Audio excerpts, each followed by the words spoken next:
اعوذ باللہ من الشیطان الرجیم بسم اللہ الرحمن الرحیم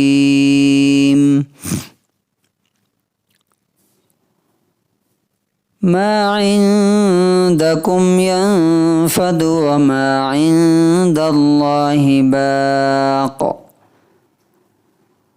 وَلَنَجْزِيَنَّ الَّذِينَ صَبَرُوا أَجْرَهُمْ بِأَحْسَنِ مَا كَانُوا يَعْمَلُونَ۔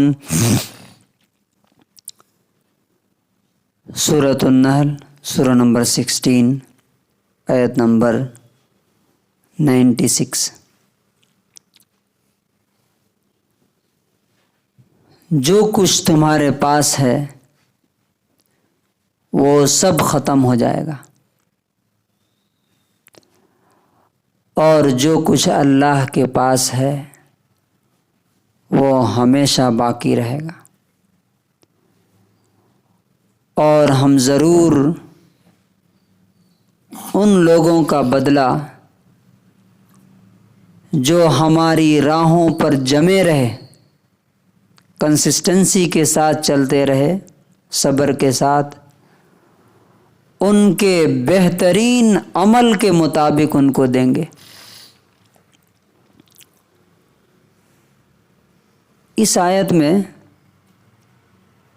ایک بہت بڑی حقیقت، بلکہ دنیا کی سب سے بڑی حقیقت کو اللہ تعالیٰ نے بتایا۔ پہلی بات کیا کہی ہے کہ تمہارے پاس جو کچھ ہے وہ سب ختم ہو جائے گا۔ ہمارے پاس کیا کیا ہے؟ سب سے پہلے ہماری زندگی ہے۔ ہماری زندگی گھڑی کے ہر سیکنڈ کے ساتھ ختم ہوتی جا رہی ہے۔ ہمیں کوئی ایسا سمجھیے کہ کوئی ہمیں دھکا دے کر کے اس دنیا سے دوسری دنیا کی طرف لے کے جا رہا ہے، اور جیسے ہی دروازے پر پہنچے گا، ادھر کا دروازہ کلوز، ادھر نئی دنیا کی جب کا ڈور کھلے گا تو اس دنیا کے بارے میں ہمیں کچھ پتہ نہیں ہوگا کہ میرے مرنے کے بعد میری زمین کا کیا ہوا، میرے گھر کا کیا ہوا، میرے بچوں کا کیا ہوا۔ تو سب سے پہلے لائف، اس کے بعد کیا ہے؟ ہمارا مال۔ اللہ تعالیٰ کہتا ہے کہ تمہارا مال، تمہارا پیسہ بھی بہت جلد تمہارے ہاتھ سے چھین کر کے دوسروں کو دے دیا جائے گا، تمہارا نہیں رہے گا۔ اور تیسری چیز تمہاری فیملی، وہ بھی تمہاری نہیں رہے گی۔ مرتے ہی خود گھر والے کیا بولتے ہیں؟ بچے یہ نہیں بولتے ہیں کہ ابو کو اٹھا کے لاؤ، نہیں، کیا بولتے ہیں؟ لاش کہاں ہے، ڈیڈ باڈی کہاں ہے، وہ اٹھا کے لاؤ۔ بیوی کو طلاق ہو جاتی ہے، جیسے آدمی مرتا بیوی کو طلاق ہو گئی، بیوی نہیں رہی، وہ کسی سے شادی کر سکتی ہے۔ لیکن اللہ تعالیٰ کہتا ہے کہ وَمَا عِندَ اللَّهِ بَاقٍ،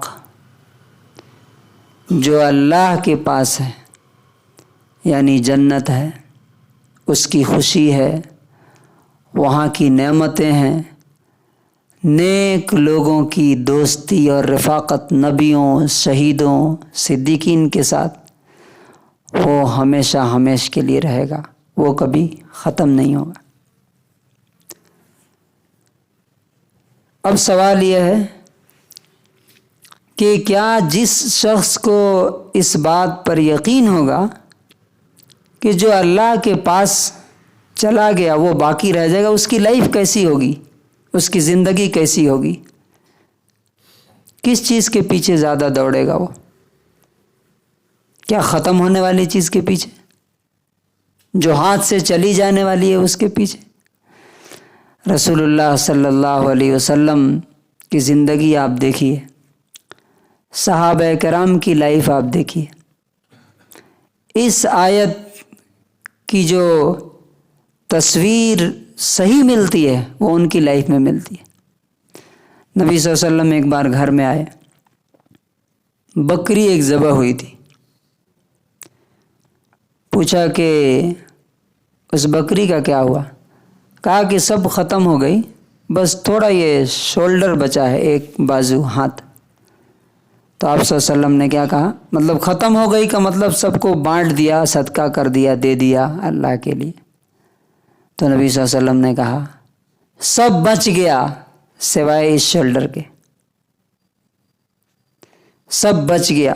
کیوں؟ وما عند اللہ، اللہ کے پاس چلا گیا نا، وہ اللہ کے لیے دیا، اللہ کے لیے کیا، وہ وہاں سیف ہو گیا۔ یہ ہے جو ہم کھا کر کے ختم کر دیں گے۔ اسی لیے صحابہ کرام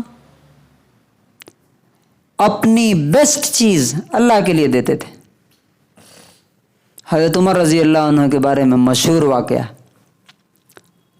کہ نبی صلی اللہ علیہ وسلم کے پاس آئے اور کہا کہ اللہ کے رسول، میرے پاس جو سب سے قیمتی اور پریشیس جو ایسٹ ہے وہ خیبر کی زمین ہے، سب سے قیمتی ہے، کروڑوں کی، وہ میں اللہ کے راستے میں دینا چاہتا ہوں۔ تو نبی صلی اللہ علیہ وسلم نے کہا کہ ٹھیک ہے، اسے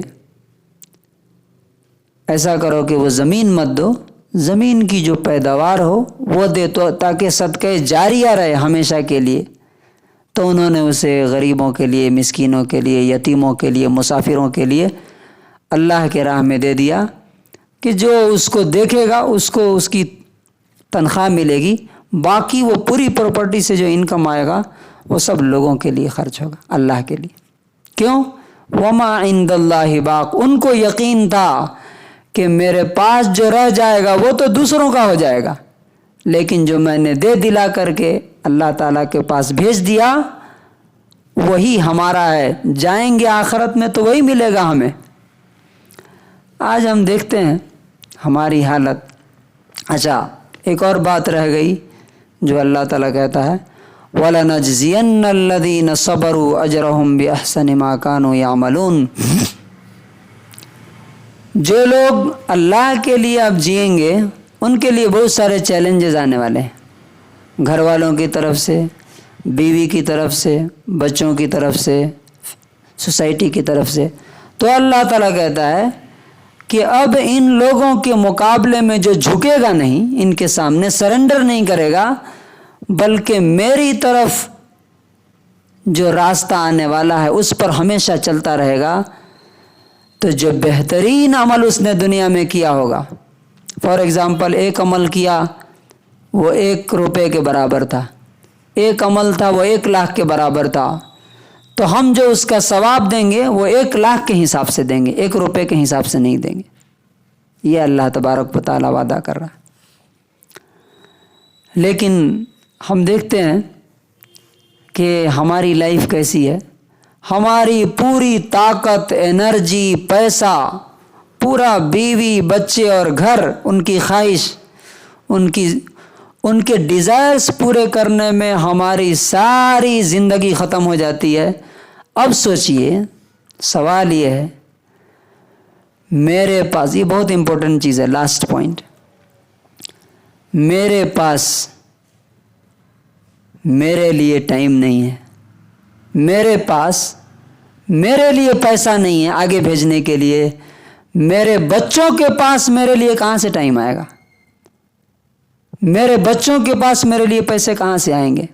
آپ نے جب اپنی فکر نہیں کی تو آپ کو امید رکھنے کا کوئی حق نہیں ہے۔ ڈونٹ ایکسپیکٹ کہ دوسرا آپ کے لیے کرے گا، کوئی نہیں کرے گا، اس لیے کہ سب سے بڑے ظالم تو آپ ہیں۔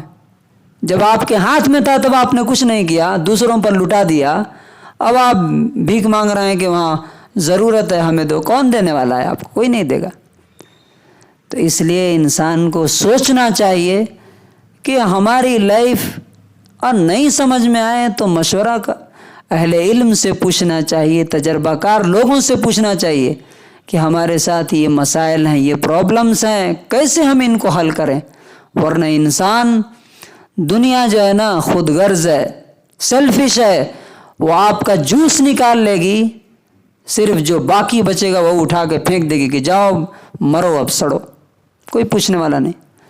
تو آدمی خود اپنا سینس یوز کرے اور دیکھے کہ ہم ختم ہو جانے والی دنیا اور اس کے لوگوں کے پیچھے اپنی صبح شام دن رات خرچ کر رہے ہیں، یا اللہ کے پاس جو ہمیشہ باقی رہنے والا ہے میرے لیے، وہاں کے لیے کر رہے ہیں۔